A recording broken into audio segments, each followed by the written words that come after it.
I'm always the one for clean surfaces. And I am not. Gives me peace of mind. We looked long and hard to find a couch that would be a comfortable bed and couch. I'm 5 feet tall and I can stand up straight. What tiny house do you know with a loft where you can stand up straight? It feels almost like being in a treehouse.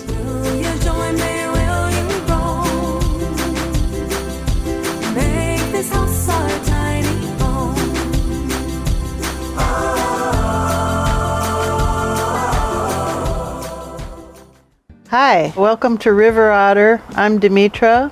I'm Noah, and this is Maxie.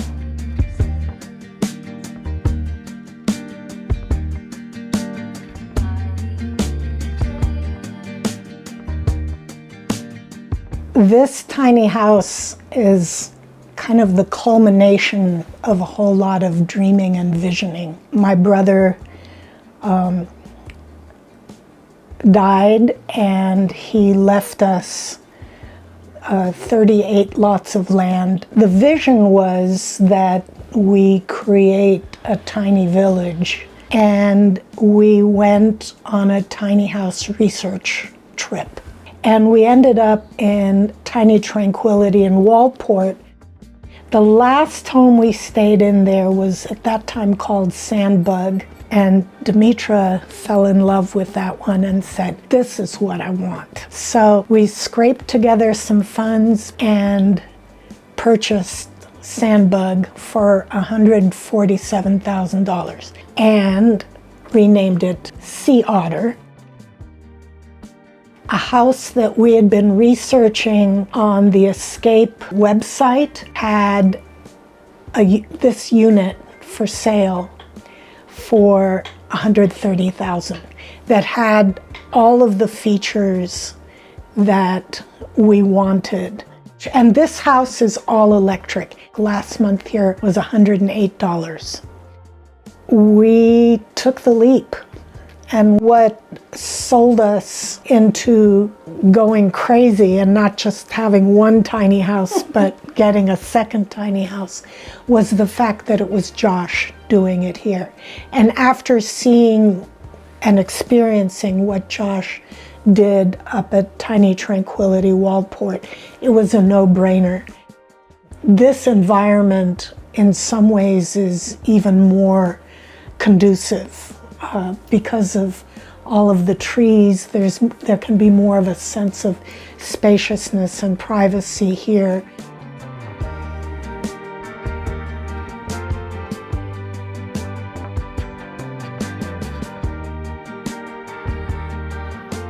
You know, tiny houses, they take care. You know, it gets messy quickly, like it gets cluttered easily.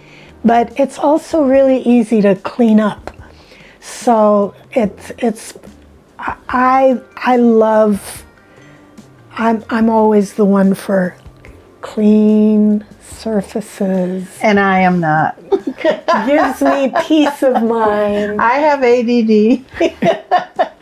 So Demetra's lovely creativity will pop up all over the place.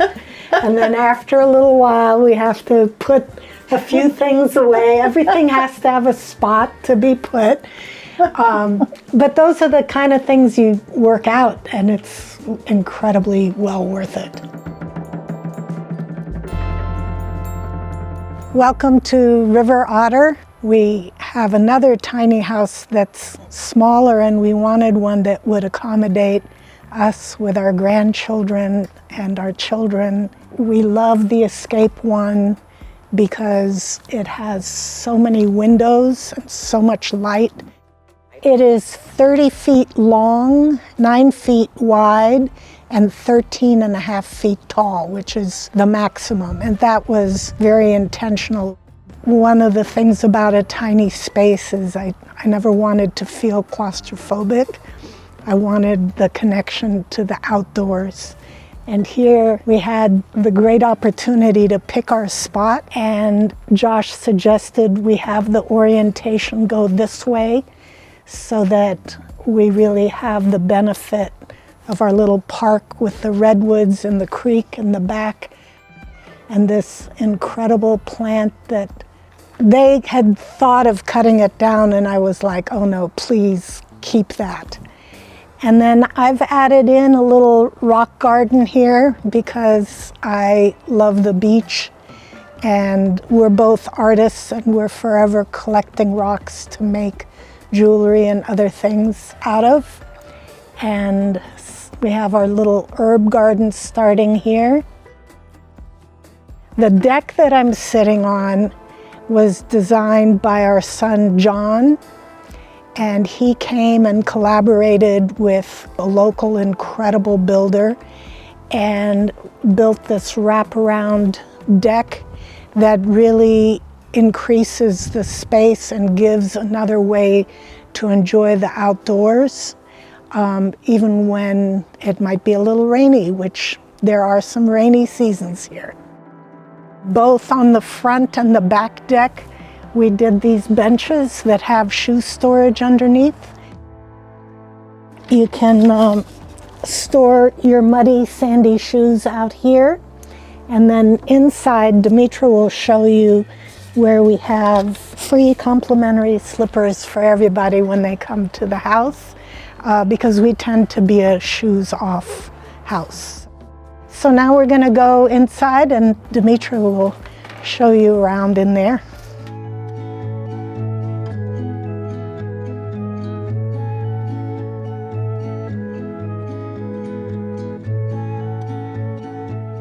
So this is our kitchen.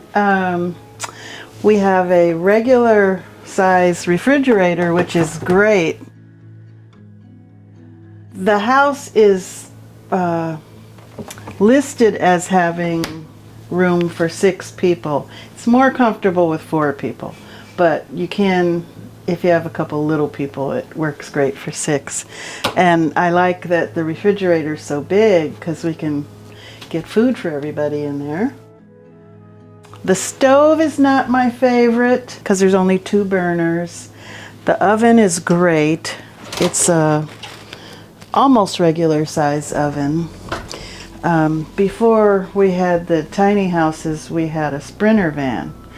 So this is a lot bigger than that. There's good storage in here. We like the cabinets. The color of the wood is really nice and they're finished well. The counter's really nice. It's easy to keep clean, and we were careful to get things that we could install on the wall and keep out of the way. The knives and chopping boards and things. Little dishwasher, and it works great. And the sink is really nice. I like the double sinks, but this one works well. It's deep and it's got the divider that holds things up, and then it's got this little thing that came with it, and you can wash stuff easily, like fruits and vegetables. This is a shoe-free house, so we ordered a bunch of slippers so people can have a pair of slippers if they like. We wanted to be careful because it's a shoe-free house to get rugs that are comfortable, and we got some that go up the stairs. In here, it's nice to have, something softer to walk on. One problem with this kitchen, there's nowhere to put the garbage that works well. This dining table is, it's on rollers. It was a pain to put together, but it works really well. It's got 2 leaves, and we put it over here and they stretch out, and then some people can sit on that bench, and we have some little stools. This is a painting done by our daughter-in-law, Galen Cheney. We had it at our house, and we realized that it had the colors of the Smith River nearby, so we wanted to bring it here to bring the water into River Otter. This is where the washer and dryer was supposed to be, and there's one here in the common space, so we decided we weren't going to have it. We would just have it for a closet for coats and things, which is really nice. Besides the not having a washing machine and dryer in here, we did get this cool little thing that has arms that come out, and we dry our clothes either in the bathtub or out on the deck. And there's another cabinet here for our pots and pans and more pantry space. This is the living room. We looked long and hard to find a couch that would be a comfortable sleeping bed and couch. So this is a Burroughs couch, and the top part just flips out, and it's really simple to put out and put back. When we were thinking about what we wanted, we needed the storage space in the living room for books. We each get a cubby for our knitting bags, and there was a fireplace in this one which we really like. It can be a heater or it can just be on for ambiance. The next space I'll show you is the back deck. We were clear we wanted a big sliding door. It makes such a difference to have an outside room that's contained for him, but also for little kids who come to visit. We got a Ninja wood fire electrical grill. All right, well, let's go find Noa and she'll show you the bathroom and upstairs. Hey, all right, so bathroom.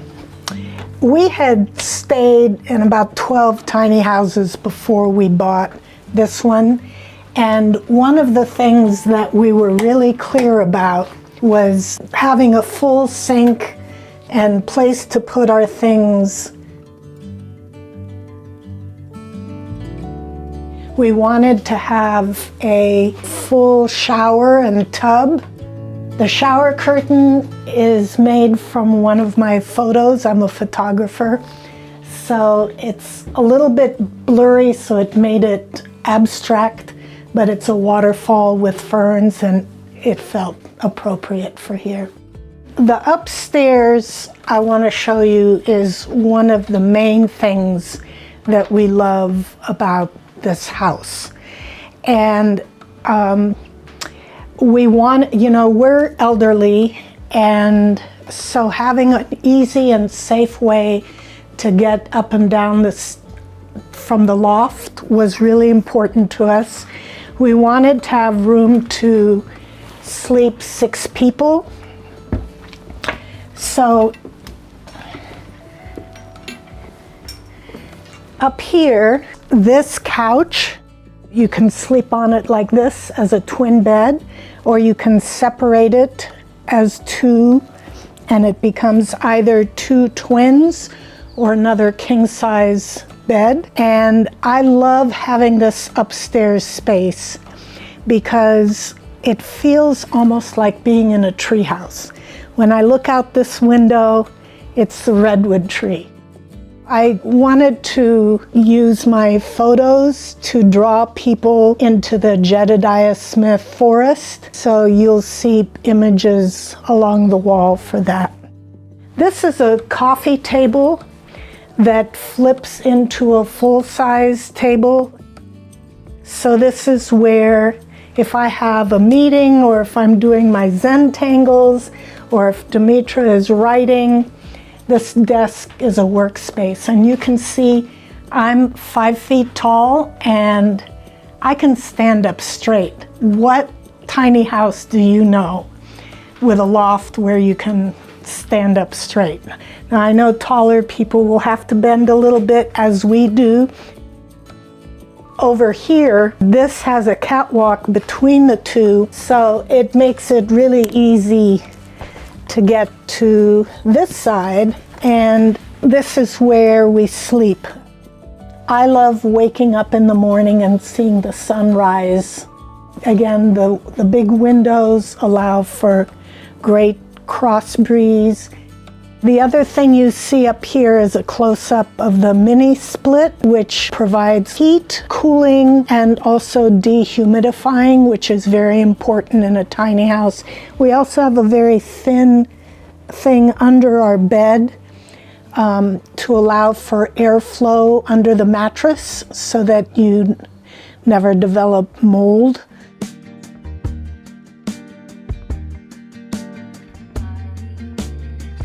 You know, before we purchased either of the tiny homes, we stayed in 12 homes because we wanted to research what is it like and what do we like and what do we don't like, and which builders have a good reputation and what are they known for. And so we really welcome people to stay both at Sea Otter and here at River Otter because we feel like these are some of the best examples of tiny houses that we were able to come across, and you'll see for yourself because each individual person has their own needs of what suits them, but these were perfect for us.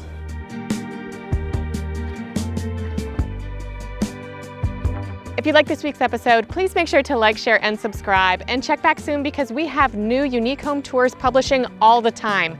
And if you'd like to join our team and get access to members-only content and unique perks, make sure you click on the join button below.